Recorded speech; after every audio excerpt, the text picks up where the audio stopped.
Assalamualaikum warahmatullahi wabarakatuh. Selamat pagi Ananda semua. Semoga Ananda dalam keadaan sehat walafiat ya. Nah, ketemu lagi kita dalam pertemuan ilmu alat kesehatan dengan topik memahami alat-alat kedokteran.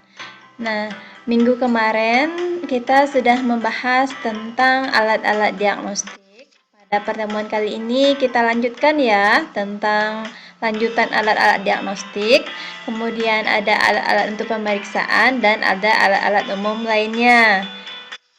Untuk lanjutan alat diagnostik, yang pertama itu ada blood pressure manometer atau sphygmomanometer atau kita kenal dengan istilah tensimeter. Alat ini digunakan untuk mengukur tekanan darah dalam tubuh, yaitu tekanan darah sistol ketika jantung menguncup dan tekanan diastol ketika jantung mengembang kembali. Kemudian ada spekulum. Spekulum digunakan untuk memeriksa rongga atau liang dalam tubuh.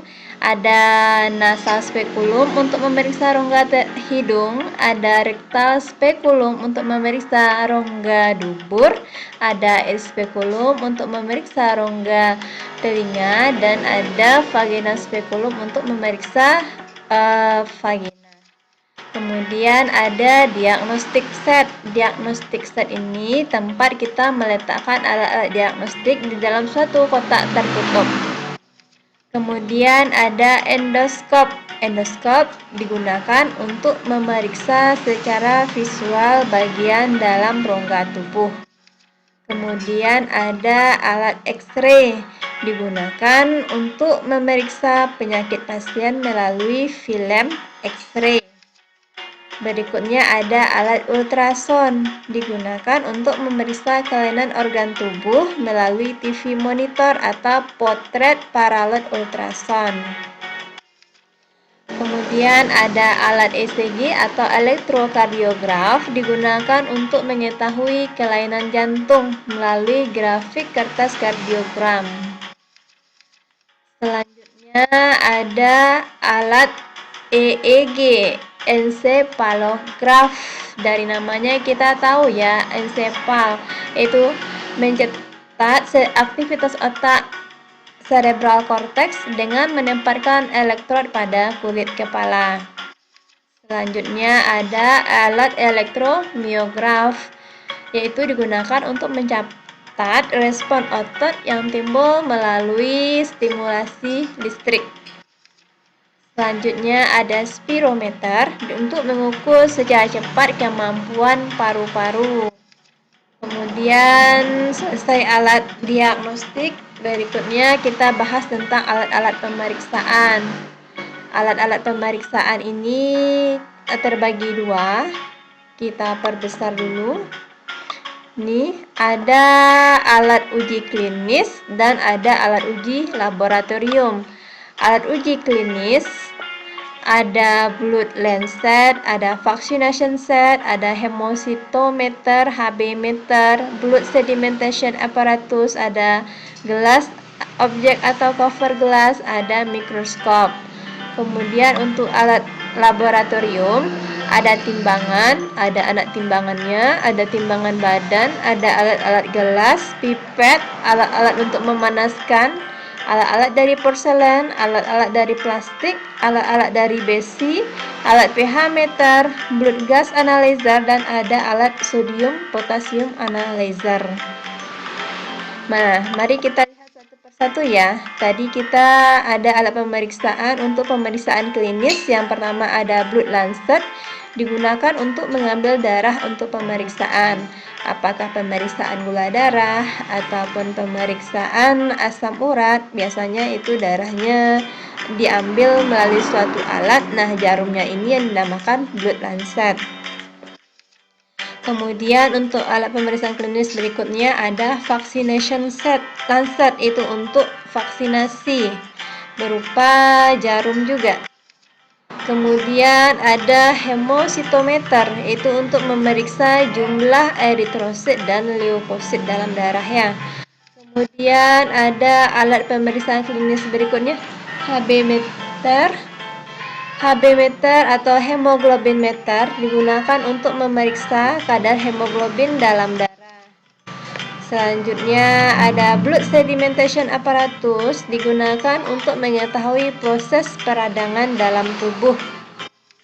Berikutnya ada objek glass atau cover glass. Biasanya kita pakai di labor farmakognosi ya, untuk melihat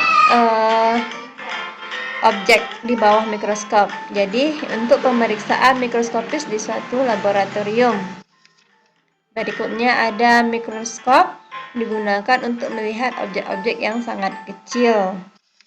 Kemudian untuk alat pemeriksaan laboratorium. Alat pemeriksaan laboratorium ini bisa kita lihat sebelah kiri ada timbangan analitik, sebelah kanannya ada timbangan obat.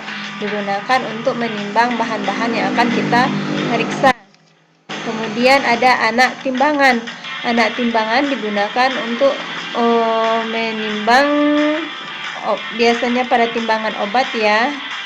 Kemudian ada alat pemeriksaan berikutnya, timbangan badan atau bed scale. Kenapa disebut bed scale? Biasanya orang menimbang ketika akan mandi ya. Jadi digunakan untuk menimbang berat badan. Selanjutnya ada alat-alat dari gelas untuk pemeriksaan laboratorium. Ada Erlenmeyer, ada gelas piala, ada gelas ukur, ada buret, kemudian pipet volume, ada Schrechter. Biasanya semua alat ini kita temukan di laboratorium kimia. Oke. Lanjut, alat pemeriksaan berikutnya ada pipet tetes, ada pipet ukur, ada pipet volume atau volumetric pipet, ada mikropipet. Selanjutnya ada Bunsen blender, ada tripod, ada kasa asbes. Kemudian kalau alat-alat dari porselin bisa ada cawan penguap, ada plat tetes, dan ada mortir dan stamper. Sementara alat-alat dari plastik bisa kita lihat di sini, ada yang namanya matkan, ada corong, ada botol semprot. Selanjutnya alat-alat dari besi, ada klem penjepit buret, ada ring, ada statif buret. Nah, alat pemeriksaan laboratorium berikutnya ada alat pH meter digital, digunakan untuk mengukur pH yang cepat dan akurat karena dia bisa dibawa-bawa atau portable. Selanjutnya ada pH atau blood gas analyzer, itu alat ukur pH darah modern, otomatis ya pembacaannya secara digital.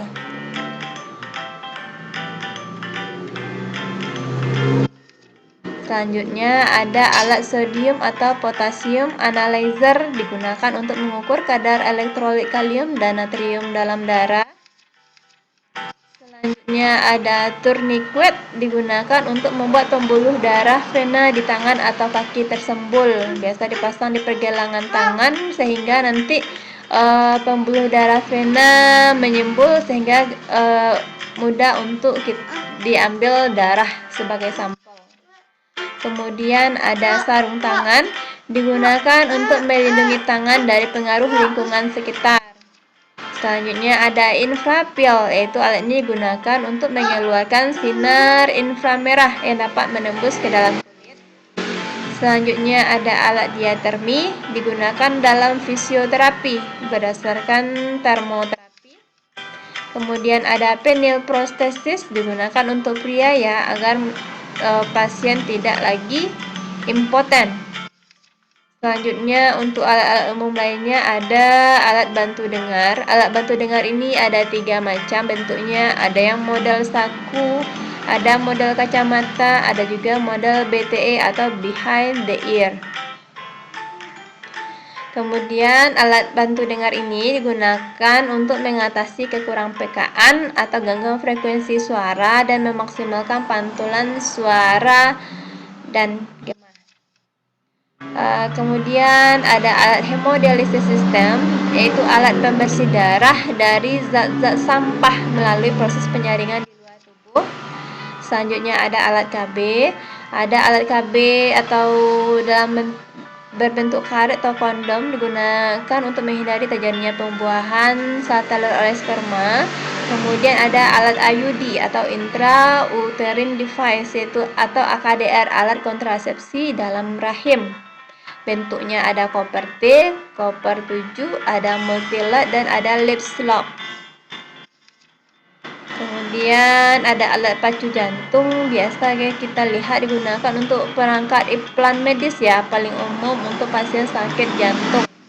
Kemudian ada sinar UV atau ultraviolet, dapat membunuh kuman-kuman atau germisida pada sinar 2537 Armstrong. Nah, dari penjelasan tadi dapat kita ambil kesimpulan bahwa alat-alat diagnostik, alat-alat pemeriksaan, dan alat-alat umum lainnya dapat digunakan untuk memeriksa atau mengetahui keadaan maupun kelainan tubuh seseorang. Nah, untuk memperdalam pengetahuan Ananda, silahkan Ananda buatlah mind map tentang alat-alat kedokteran umum dengan aplikasi Xmind dan dikumpulkan ke grup Edmodo masing-masing lokal. Untuk evaluasi, jawablah pertanyaan yang ada di Edmodo dengan jujur dan tepat waktu. Nah, sampai jumpa pada pertemuan selanjutnya. Tetap patuhi protokol kesehatan, pakai masker, kemudian jaga jarak dan hindari kerumunan ya.